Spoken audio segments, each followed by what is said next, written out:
जी हाँ, तो नमस्ते, प्रणाम दोस्तों। मैं विकी कुमार आनंद और आप देख रहे हैं यूट्यूब चैनल टेक चंपारण। तो चलिए दोस्तों बात कर लेते हैं। सुबह से ही एक कॉल रिकॉर्डिंग बहुत ही तेज़ी से वायरल हो रहा है। आपके भी व्हाट्सएप पर, यूट्यूब पर, मैसेंजर पर या इंस्टाग्राम पर जो है गया होगा।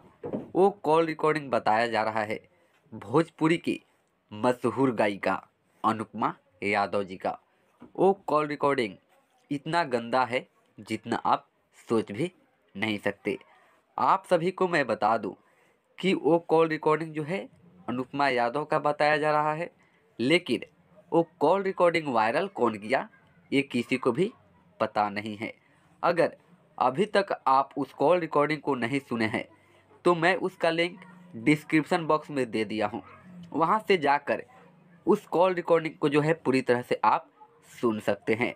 आपको बता दें कि इस गलत बात को जो है पहले कौन यूट्यूब पर डाला और कैसे ये वायरल हो गया, अभी तक कोई खबर नहीं है, लेकिन ऐसा किसी को भी नहीं करना चाहिए।